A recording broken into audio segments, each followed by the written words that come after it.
بسم الله الرحمن الرحيم. الحمد لله رب العالمين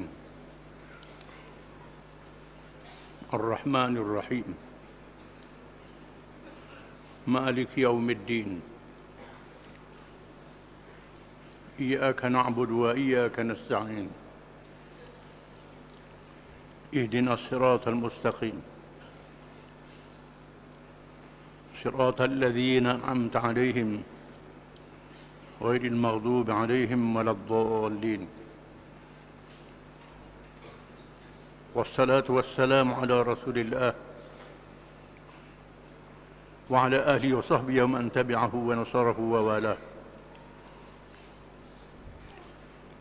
ربنا زدنا علما وارزقنا فهما وحكمة.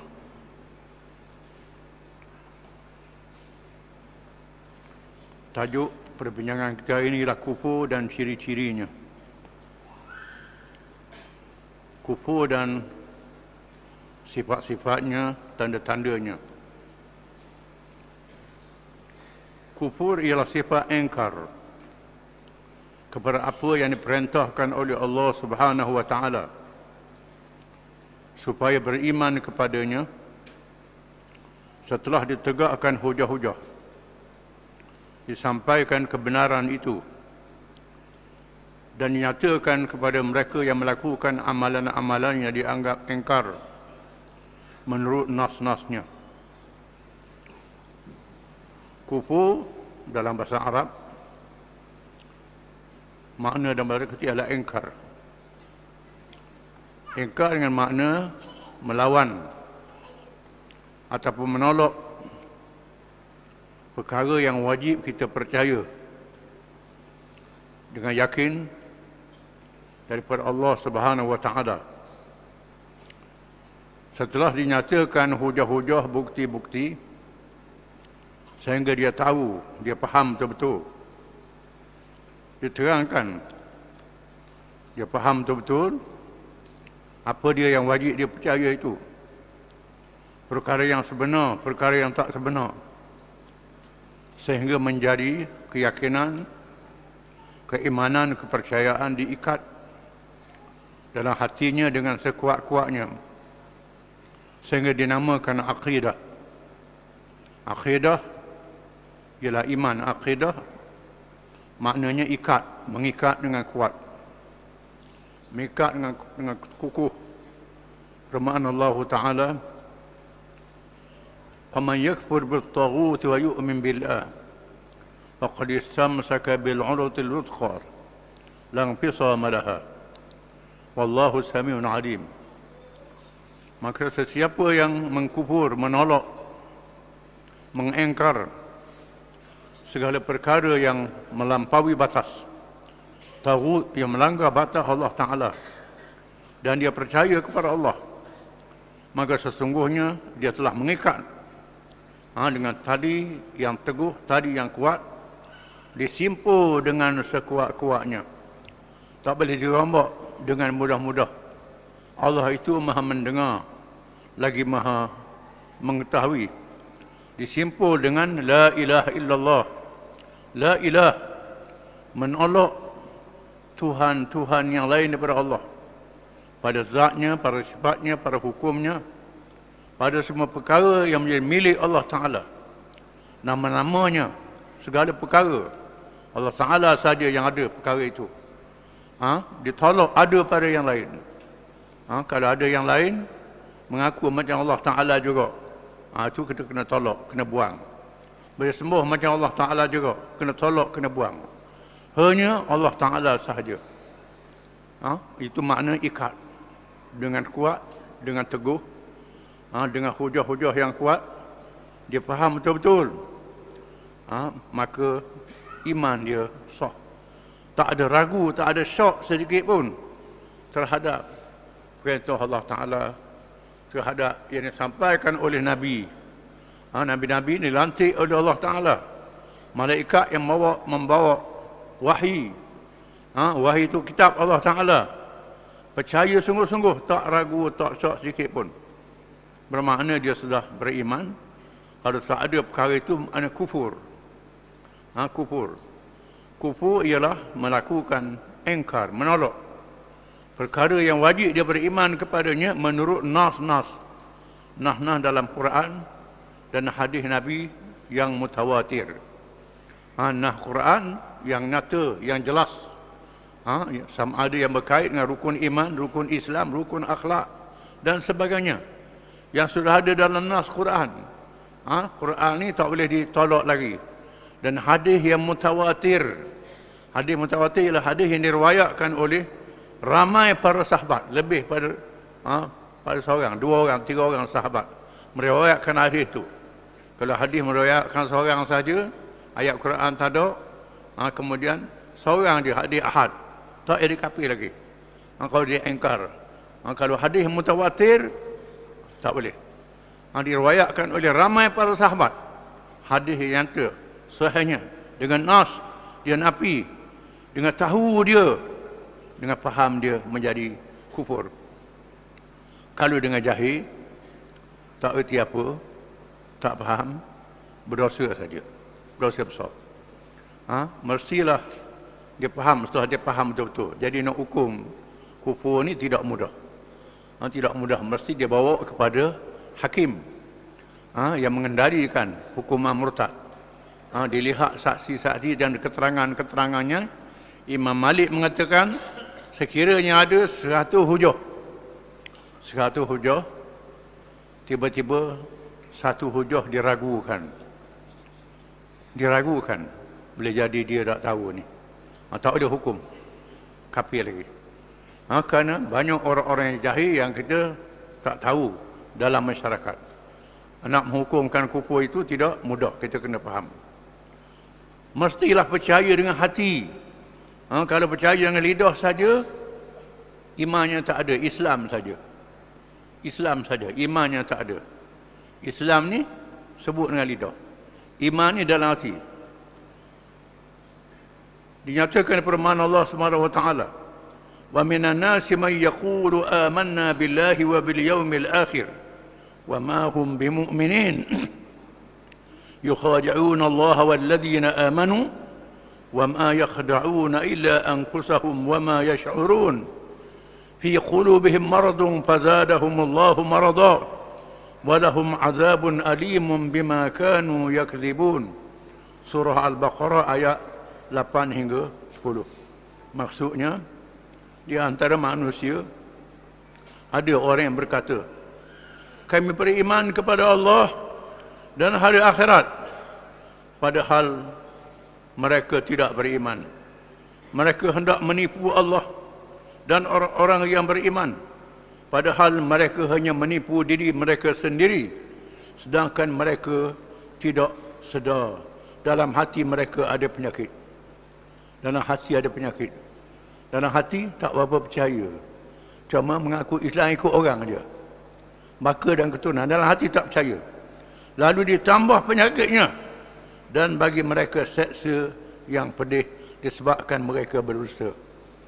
Jaga orang macam ni, hari kiamat kena seksa kerana dia bohong, dia pelawak, dia berdusta pada Allah Ta'ala.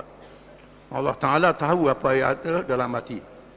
Sebut dalam Quran, qalatil a'rabu amanna qul lam tu'minu walakin qulu aslamna walamma yadkhul iman fi qulubikum. Berkatalah orang Badui bila berjumpa dengan Nabi, mereka berkata, amanna, kami telah beriman. Tuhan kata, tetapi katalah kami telah Islam. Kerana iman itu belum lagi masuk ke dalam hati kamu. Tak ada dalam hati kamu. Kamu kata beriman, hati tak beriman. Orang Badui ini datang temu dengan Nabi kerana nak zakat. Kerana nak imbuhan, bagi nak ghanimah, nak faid, nak benda-benda itu. Kerana nak benda, bukan kerana percaya. Ini perangai orang Badui zaman Nabi. Datang ke Nabi, mengaku dia beriman. Tuhan kata tidak. Walamma yadkhulul imanu fi qulubikum. Iman belum lagi masuk dalam hati kamu. Ini orang Badui yang berpura-pura depan Nabi. Tuhan dedahkan dengan tu ayat kepada Nabi SAW. Ada juga orang Badui yang beriman, bila Nabi nak beri baik, nak beri zakat pada dia, dia tak ambuh. Dia tak ambuh. Ya Rasulullah, bukan ini yang saya mahu. Saya mahu an yakuna sahmu hahuna, supaya anak panah musuh mengenai leher saya. Ini saya mahu. Saya tak mahu duit ini, saya mahu mati kerana Islam. Ada orang macam tu. Dia orang Badui. Orang Badui. Dan Tuhan sebut belaka dalam Quran. Ada orang Badui ini yang beriman sungguh-sungguh dengan ikhlas, sanggup mati mempertahankan Islam. Dan ada orang yang kalau beri sikit marah, menandakan hati dia tak berapa percaya dengan Islam. Kalau tak boleh benda, marah. Hati dia tak percaya dengan Islam. Hati dia tak kuat. Tuhan dedahkan ini. Allah Subhanahu Wa Taala memberi hukum putus kepada mereka yang mengaku beriman dengan lidahnya, sedangkan hatinya tidak beriktikad begitu, adalah kafir. Hatinya tak percaya pada Islam. Sesiapa yang engkar dengan hatinya dengan apa yang diwajibkan oleh Allah Subhanahu Wa Taala supaya beriman dengannya, adalah pendusta di atas ikrarnya bahawa dia beriman kepada Allah Subhanahu Wa Taala. Allah Subhanahu Wa Taala memberi amaran dengan azab yang pedih dan juga menafikan imannya. Mereka yang macam ni Tuhan dia tahu, kita tak tahu. Tuhan turunkan ayat menafikan iman mereka.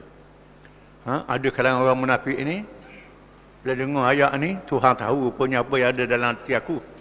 Lalu dia balik beriman sungguh, percaya sungguh. Ada yang degil macam tu lah juga tak berubah. Tak berubah macam tu, dia rasa dia cerdik, dia pandai sangat. Adapun mereka yang engkar dengan hatinya, maka hukumnya adalah terserah kepada Allah Subhanahu Wa Taala, kerana kita tidak mengetahui apa yang tersirat di hatinya, di mana kita hanyalah mengetahui apa yang lahir sahaja. Kepada orang-orang yang engkar dengan hati, sesungguhnya dia mengetahui siapa dirinya, maka terserah kepadanya. Dan sesungguhnya Allah SWT itu mengetahui segala-galanya. Orang yang zahirnya Islam, kita hukum dia Islam lah. Adapun hati dia serah pada Allah Ta'ala.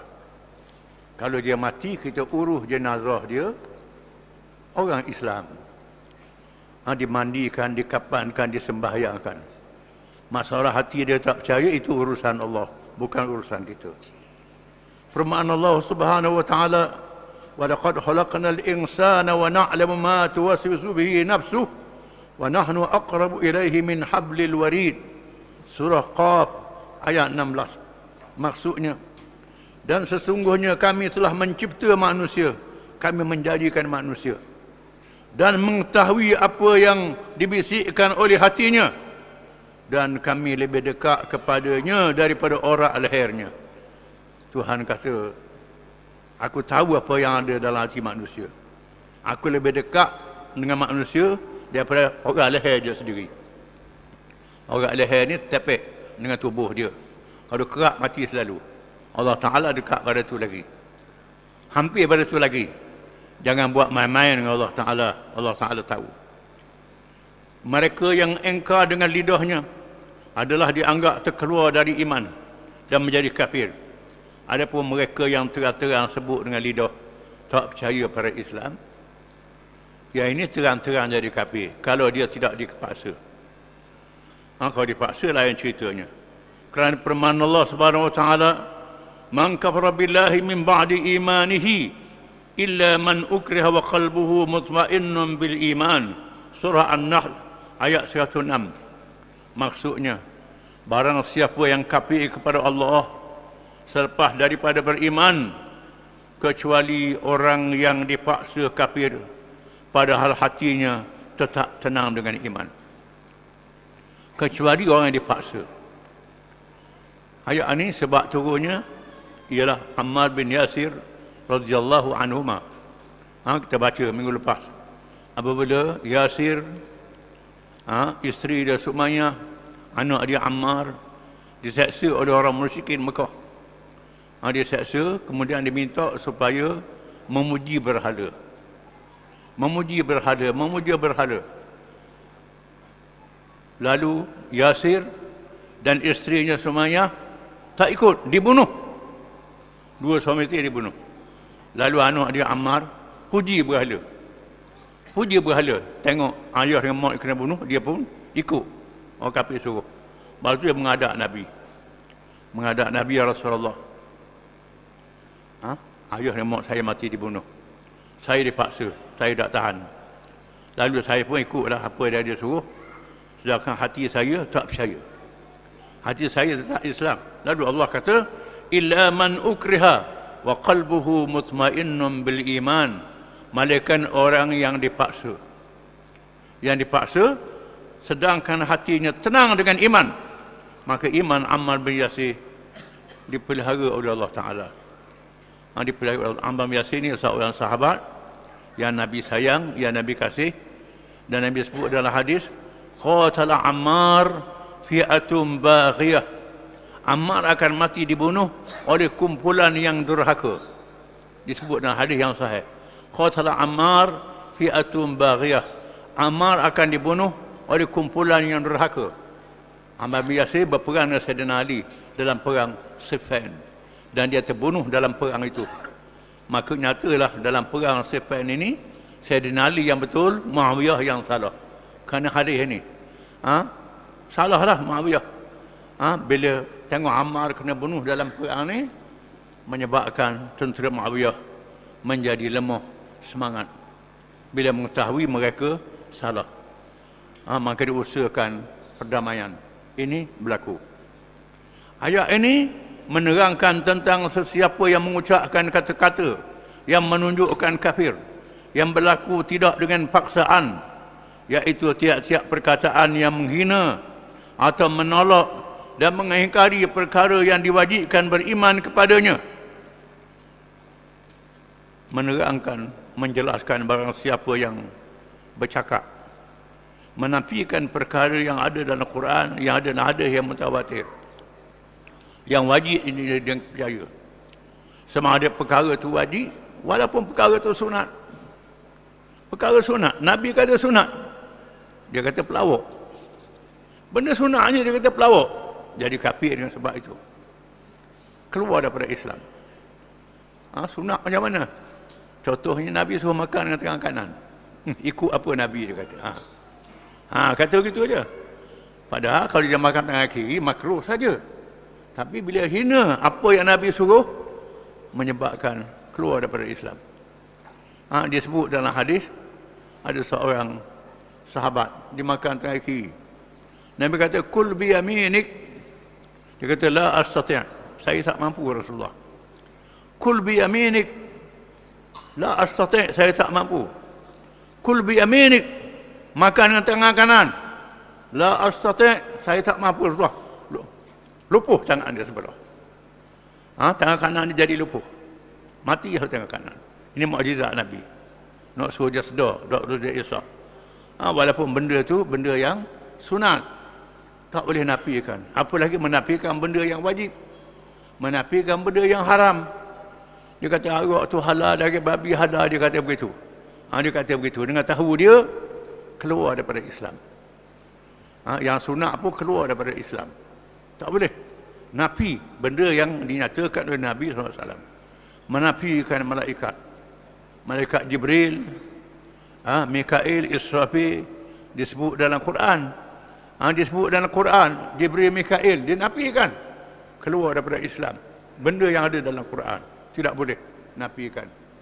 Sifat-sifat Tuhan, nama-nama Tuhan yang ada dalam Quran tak boleh dinafikan. Masuk dalam akidah yang layak disembah. Oleh kerana kita belajar tauhid sifat 20 je, duduk gonyah sifat 20 tu lah. Menafikan sifat-sifat, keluar daripada Islam. Termasuklah menafikan nama-nama Tuhan yang ada dalam Quran. Nama-nama kita tak mengaji. Nama-nama Tuhan tu termasuk dalam akidah. Termasuklah hukum-hukum Tuhan, hakimiyah, ini uluhiyah.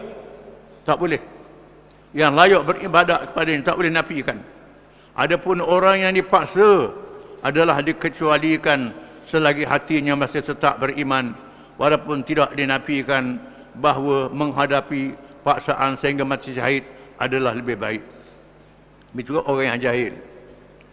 Contohnya di negara komunis, setelah puluh-puluh tahun ditakluk oleh komunis, negeri Asia Tengah, Bosnia dan sebagainya. Bila komunis kalah, tak ada, timbul balik orang Islam. Ada orang Islam yang makan babi, tak tahu babi itu haram. Tak tahu babi itu haram. Kerana terlalu jahil. Semayang, tidak. Tapi dia mengaku dia orang Islam. Dia orang Islam. Ada orang macam ni. Kita kena sedar ada orang macam ni. Orang yang begitu rupa. Dengan sebab itu jangan mudah-mudah. Kita tak tahu kejahilan orang. Ada orang dia belajar bab semayang, bab puasa, zakat, haji, berzikir je. Bab-bab lain dia tak mengaji. Hukum hudud dia tak mengaji, apa tak mengaji. Tiba-tiba kerak tangan. Oh, kerak tangan ni jahat dia tu. Dia tak tahu hukum ni ada dalam Quran. Kalau dia tahu hukum ni ada dalam Quran, jadi murtad, keluar daripada Islam. Kalau dia tak tahu, berdosa lah. Dan wajib dia kena tahu. Dia kena reti. Ini kita kena faham. Orang yang jahil, orang yang dipaksa. Tiap-tiap perbuatan yang ditafsirkan kepada kafir menurut nas adalah juga dihukum kafir terhadap sesiapa yang melakukannya, seperti melakukan upacara ibadat terhadap sesuatu makhluk yang disembah oleh orang kafir menurut upacara yang mereka lakukan. Dia sembah sokong. Kawan orang kafir sembah sokong, kita pun akak sembah sama. Kita tahu perbuatan itu tak boleh. Itu semayang orang kafir, keluar daripada Islam. Kalau dia jahil, berdosa besar. Jangan buat main-main. Kalau tahu, jadi kafir. Buat upacara semayang orang kafir, tak boleh sekali-kali. Wallahu a'lam.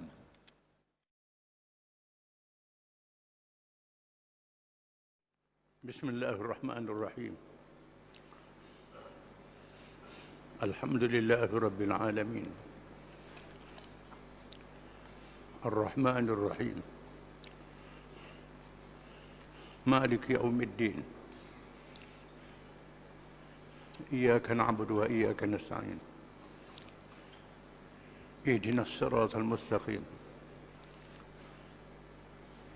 صراط الذين أنعمت عليهم غير المغضوب عليهم ولا الضالين. آمين. والصلاة والسلام على رسول الله وعلى آله وصحبه ومن تبعه ونصره ووالاه. ربنا زدنا علما وارزقنا فهما وحكمة.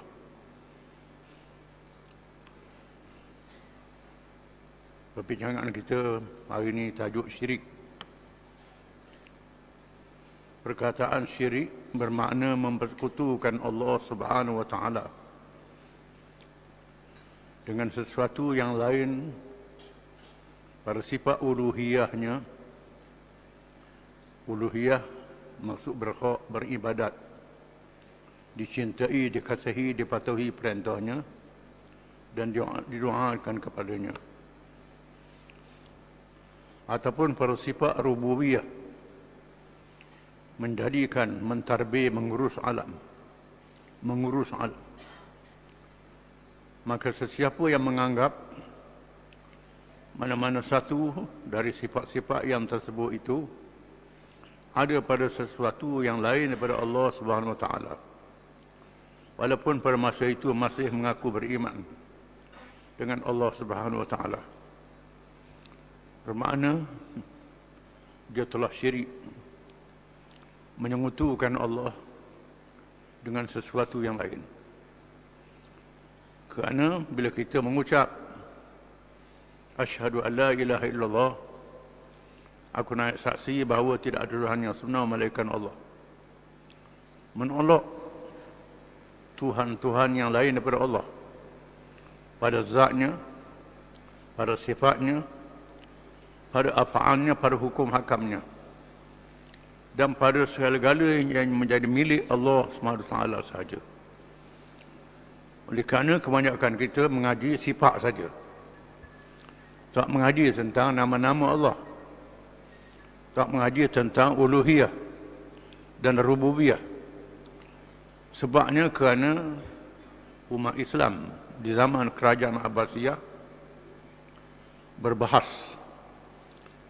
dengan Mu'tazilah, Jabariyah, Qadariyah dan lain-lain yang dipengaruhi oleh ilmu falsafah,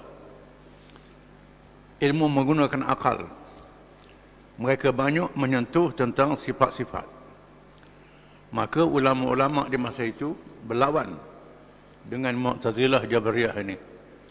Dengan sebab itulah kitab-kitab di masa itu, khususnya Asy'ariyah, Maturidiyah, membahaskan tentang sifat-sifat. Tak bahas tentang asma, nama-nama Allah Ta'ala. Sekurang-kurangnya 99 nama yang disebut dalam hadis. Nama disebut dalam Quran. Itu milik Allah Ta'ala sahaja. Itu tak dipelajari, tak dikaji, tak dibaca. Duduk baca bab sifat saja. Termasuklah uluhiyah dan rububiyah. Uluhiyah, dia saja Tuhan yang layak disembah, yang beribadat kepadanya, dikasihi kepadanya, bersetia kepadanya. Alhamdulillah, segala puji bagi Allah.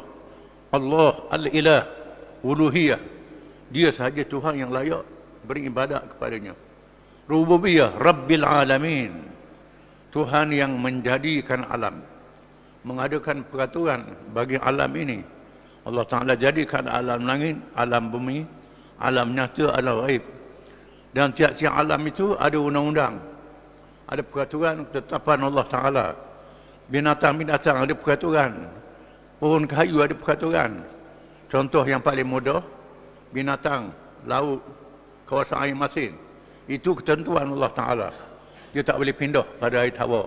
Pindah pada air tawar, mati. Yang air tawar pindah air masin, mati. Pohon kayu hidup kawasan paya, pindah atas darat, mati. Itu ketetapan Allah. Semua malaikatnya, awan di langitnya, Allah Ta'ala jadikan dan ada undang-undang. Itu rububiyah. Rububiyah.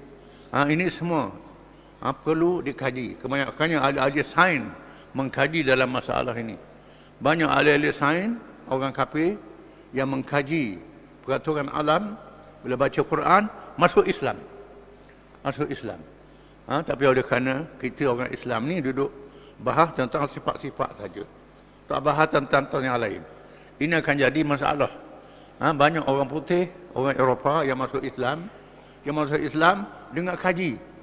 Kita masuk Islam dengan mengaji. Mengaji saja, tak kaji. Ini boleh jadi pusing. Orang yang baru masuk Islam lebih faham dari kita. Kita ada masalah. Imam Allah Tuhan kata, wa in tatawallaw yastabdil qauman gharakum thumma la yakunu amsalakum. Jika kamu berpaling daripada derma, semangat, termasuklah mengkaji, berpaling. Tuhan tukar kaum yang lain daripada kamu, dan mereka lebih baik daripada kamu. Ini kita kena sedar. Jadi syirik ini menyekutukan Allah pada zatnya, pada sifatnya, pada segala-gala yang jadi milik Allah Ta'ala. Tak boleh kita letak hak Allah Ta'ala pada yang lain. Dengan sebab itulah nak letak nama orang, Abdullah, Abdul Rahman, Abdul Qudus, Abdul Salam. Kalau letak Abdu, tak boleh buah nama Allah. Tak boleh buah nama Al-Mubin. Tak boleh buah Ar-Rahim, Ar-Rahman, yang letak Abdu. Hamba kepada Tuhan yang bernama dengan nama itu. Disebut dalam hadis, khairul asma'i ma'ubbida wa hummida. Sebaik-baik nama, beri nama anak, ialah yang diabdikan kepada nama-nama Allah. Dan yang dipuji, macam Muhammad, Ahmad, Hasan, Hussein. Nama yang baik maknanya. Itu sebaik-baik nama. Nabi bersebut, ahabbul asma'i ilallah Abdullah wa Abdul Rahman. Sebaik sekali kasih nama pada Allah ialah nama Abdullah dan Abdul Rahman. Disebut dalam hadis. Kita orang Melayu ni dak molek cari nama pelik-pelik. Nama pelik-pelik, siapa ada orang nak sebut, peluh tu kan dikau. Nak lo sebut nama. Cari pelik-pelik. Sebab nama Tuhan banyak. Nama Nabi-Nabi, nama yang dipuji, nama sahabat. Nama ulama-ulama yang muktabar. pilih nama-nama ini. Lelaki ada, perempuan ada, macam-macam. Ni pergi cari hak pelik-pelik dak kita nak sebut. Kadang-kadang jadi salah makna, kena faham. Jadi balik kepada perkara syirik, menyengutukan Allah. Tidak boleh sekutukan Allah, mengadakan sama dengan Allah. Apa-apa sahaja yang jadi milik Allah Ta'ala. Pada zatnya, pada sifatnya, pada namanya, rububiyahnya dan uluhiyahnya.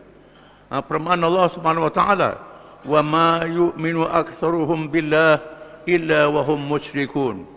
Surah Yusuf ayat 106.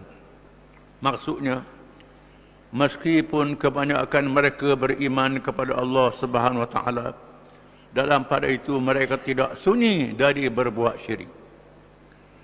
Banyak orang percaya pada Allah Ta'ala, termasuk orang kafir, orang Yahudi, Kristian, Buddha, Hindu. Wala in sa'altahum man khalaqas samawati wal ard la yaqulunna Allah. Jika engkau tanya mereka, siapa yang menjadikan langit dan bumi, nescaya mereka menjawab Allah. Semua kata Allah mereka. Sama ada orang Islam, orang bukan Islam, mengaku Allah itu Tuhan. Itu fitrah manusia. Sifat semula jadi manusia. Sama ada manusia yang bertamadun, yang maju, yang hidup dalam berilmu, termasuk manusia yang jakun di rimba, yang tak ada ilmu. Percaya ada kuasa gaib yang menguasai alam ini. Termasuklah golongan ateis. Ateis ialah yang tak percaya adanya Tuhan, yang menolak adanya Tuhan.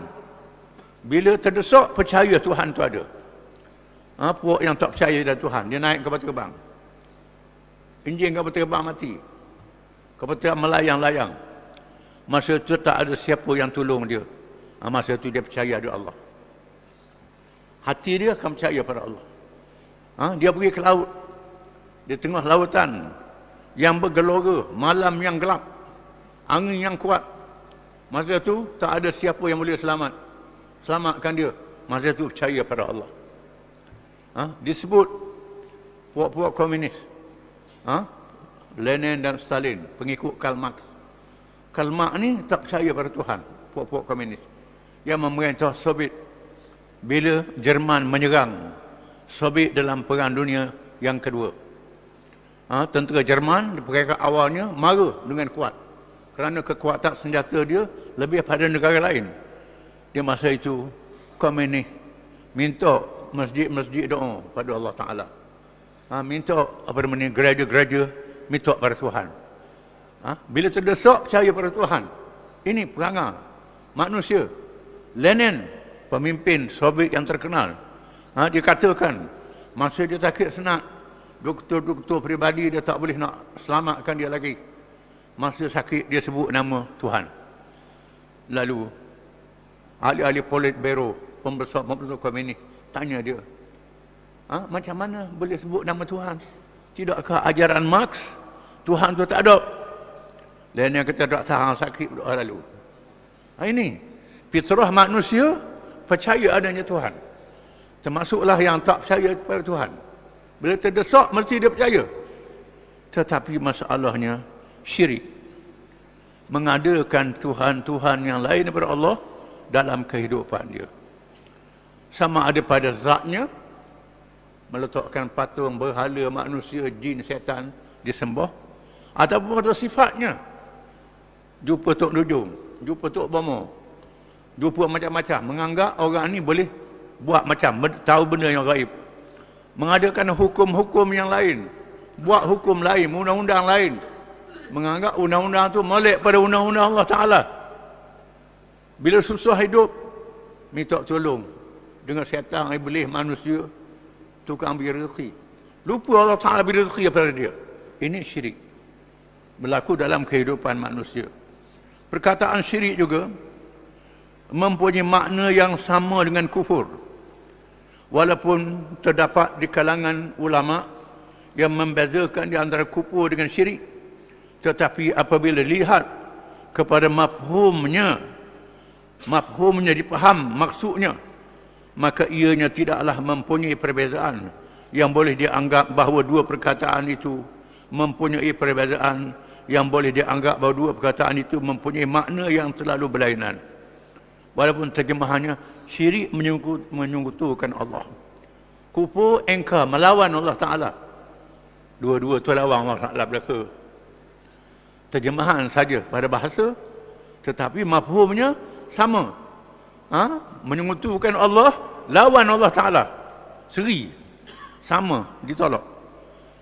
Syirik dengan makna menyekutukan Allah dengan sesuatu yang lain dalam semua perkara, oleh kerana hujah yang tidak ditolak lagi tentang keesaan Allah Subhanahu Wa Taala dan keagungannya, maka sesiapa yang menyekutui Allah dengan sesuatu yang lain, sama ada pada zatnya, sifatnya dan af'alnya, termasuk juga hukum syariatnya, adalah bermakna telah kufur dengan hakikatnya yang sebenar. Begitu juga seseorang yang kafir adalah dianggap syirik kerana mencabar wujudnya Allah SWT, keesaannya dan kesempurnaannya apabila ia menerima sesuatu yang lain. Bila dia menyekutukan Allah, bermakna dia lawan Allah Ta'ala, kufur. Jadi syirik melahirkan kufur. Kufur adalah daripada syirik. Tak tahu mana dulu, telur dulu ke ayam dulu? Tak mana? Kalau telur dulu, telur nak ambil mana, tak ada ayam. Kalau ayam dulu, ayam nak ada mana, tak ada telur dulu. Tak sabar dapat tu. Tak sabar mitang dapat tu. Pusing-pusing hak tulis. Jadi kufur dan syirik ini, maksudnya sama.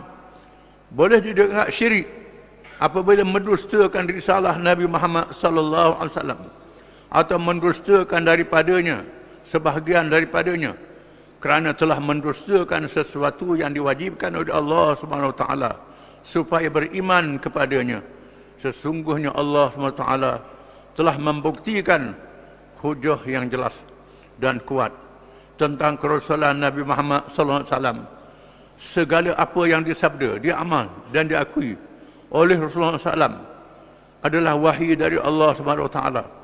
Maka barang siapa yang ingkar walaupun sebahagian daripadanya, adalah bermakna dia tidak mengiktiraf apa yang ditetapkan oleh Allah Subhanahu Wa Taala, tidak mengakui kesempurnaan dan kebenaran hujahnya. Jadi dengan itu dia telah menganggap sesuatu yang lain atau dirinya sendiri menyekutui Allah dalam menentukan sesuatu itu benar ataupun tidak benar. Termasuk syirik menolak Nabi Muhammad SAW. Kenapa Nabi Muhammad dilantik oleh Allah Ta'ala? Allah Ta'ala lantik Nabi Muhammad SAW menjadi Rasul, Nabi akhir zaman. Diberitahu oleh Rasul-Rasul zaman dahulu. Disebut dalam kitab-kitab agama zaman dulu. Bukan sahaja agama kitabi, termasuk agama yang tidak kitabi. Mencatatkan akan zahir Nabi akhir zaman. Disebut dalam Taurat, disebut dalam Injil. Taurat kitab orang Yahudi, Injil, Bible kitab orang Kristian. Disebut dalam kitab Veda, kitab agama Hindu. Disebut dalam kitab agama Majusi. Dan disebut oleh ahli-ahli nujum yang boleh mencuri rahsia langit sebelum kelahiran Nabi Muhammad SAW. Disebut tentang berita zahir Nabi akhir zaman. Riwayat yang mutawatir, Nabi-Nabi lagi, kitab-kitab lagi, termasuk ahli-ahli agama yang bukan Islam, mengaku akan zahir Nabi akhir zaman. Setelah Nabi itu zahir, mereka yang hidup zaman Nabi menyaksikan sifat-sifatnya. Pendeta-pendeta Yahudi, padri-padri Kristian, bila bertemu dengan Nabi, tengok tanda-tanda yang disebut itu ada pada diri Nabi. Termasuk orang musyrikin yang hidup dengan Nabi di Mekah, ditunjuk di hadapan mata mereka Nabi tak pernah bohong sedikit pun. Tak pelawak, tak bohong. Seorang yang baik dan mulia akhlaknya disaksikan masa belum dilantik menjadi Nabi. Bila lantik jadi Nabi, beritahu tak percaya, itu cerita lain. Masalahnya mereka tahu kebenaran Nabi Muhammad SAW. Tuhan menderahkan Al-Quran ayat-ayat amat jauh. Wa qalu inna tabi'il huda ma kunna natakhassaf min ardina. Dan mereka berkata, kalau kami ikut petunjuk yang kamu bawa ni, nascaya kami akan susah. Kami akan diserang oleh Mekah ini. Kerana seluruh dunia tak percaya, tak bawa ajaran. Ajaran yang bawa ni wahai Muhammad, ajaran yang pelik. Kalau ikutmu petunjuk, molek, tapi susah. Kerana dunia akan mengepung kami. Menandakan mereka tahu benarnya Nabi Muhammad sallallahu alaihi wasallam. Mereka tahu. Sebab itulah pengkaji-pengkaji perbandingan agama, dia kaji bandingan agama Islam, Yahudi, Kristian, Hindu, Buddha.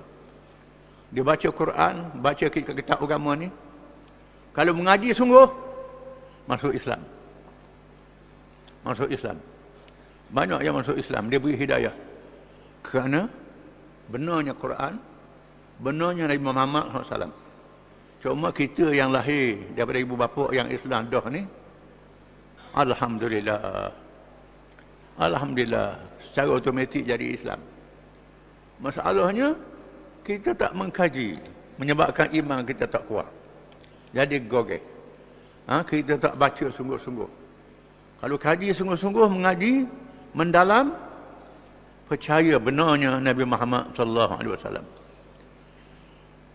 Adalah juga dianggap syirik pada orang yang tidak redha dengan hukum Allah Subhanahu wa taala atau sebahagian daripada hukumnya dan menganggap hukum yang lain lebih baik atau lebih adil daripadanya, seperti yang berlaku dalam hadis Rasulullah SAW Adi bin Hatim At-Tai radhiyallahu anhu, dan menjelaskan firman Allah Subhanahu wa taala, ittakhadhu ahbarahum wa ruhbanahum arbaban min dunillah, surah At-Taubah ayat 31.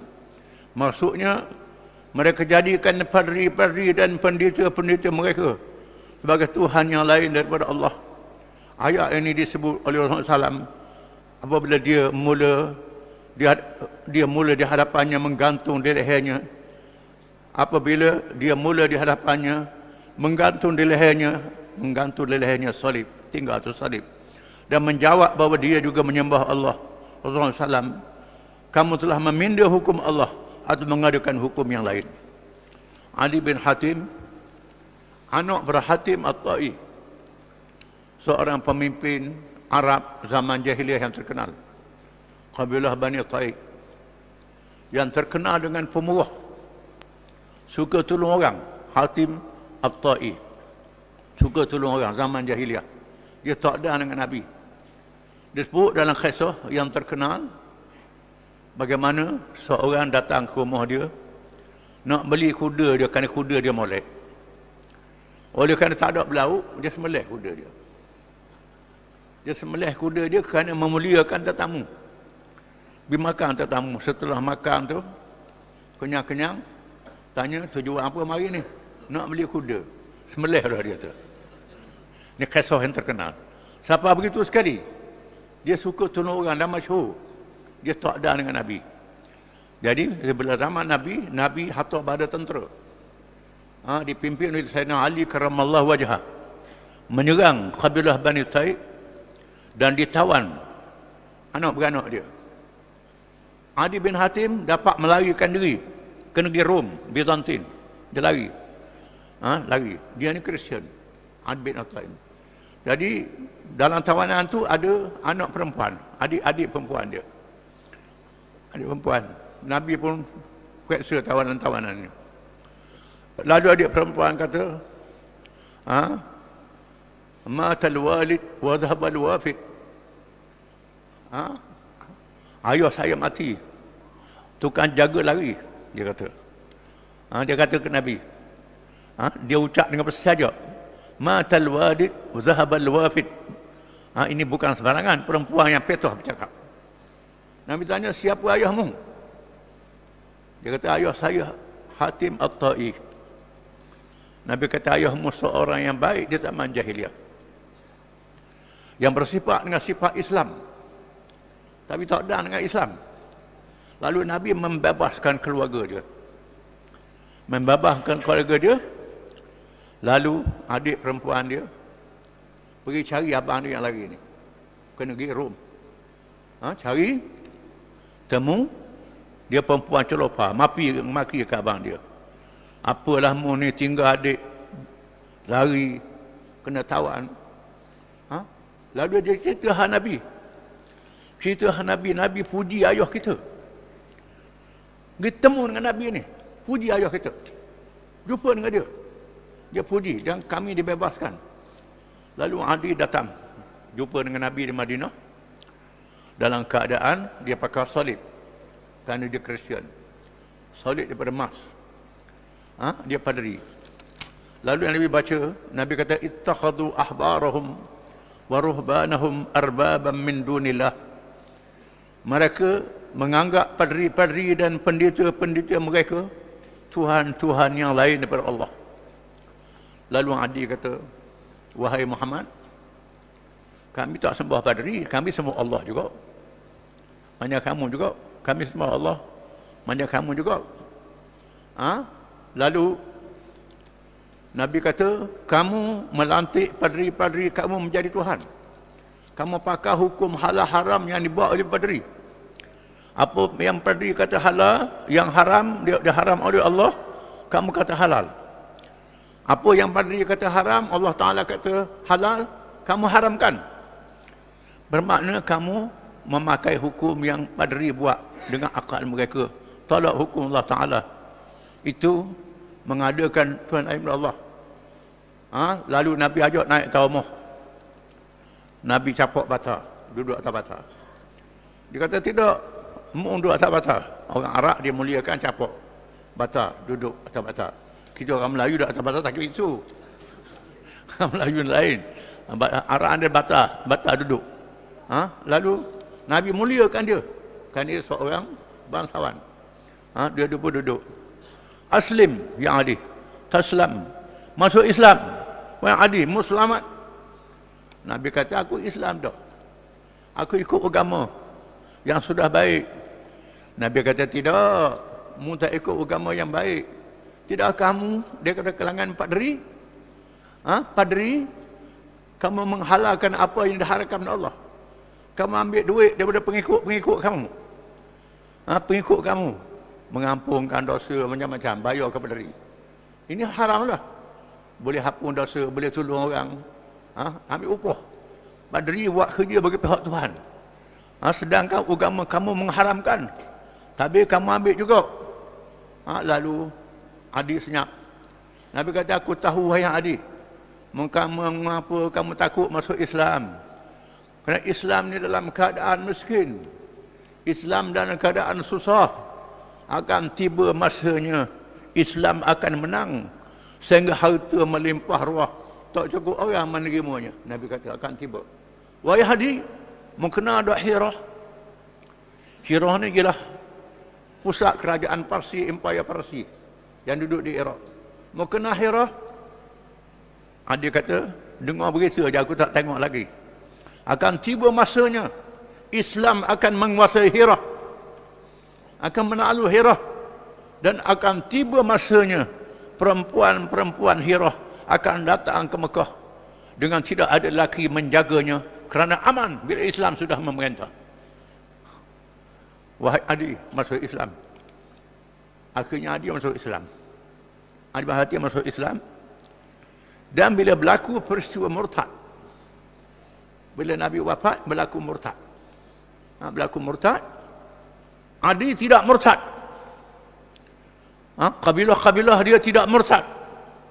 Ini iman dia sungguh. Iman yang sebenar Adi bin Hatim ni. Tunggu akidah dia, akidah yang mendalam. Iman dia kuat. Zaman Sayyidina Umar, jadi khalifah, dia datang menghadap Sayyidina Umar. Sayyidina Umar layan orang lain dulu. Sayyidina Umar layan orang lain dulu. Dia kata, Sayyidina Umar mu tak kenal aku. Sedap. Dia pasal orang dulu. Ala ta'rifuni? Mu tak kenal aku? Dia kata, Sayyidina Umar. Sayyidina Umar kata, aku kenal. Mu orang yang teguh bila orang lain lari. Mu bersama Islam, orang lain murtad. Mu istiqamah bila orang lain dalam keadaan yang haru biru. Dia bangga. Kerana Sayyidina Umar kenal dia. Seorang yang kuat beristiqamah dengan ajaran Islam. Ini Adi bin Hatim.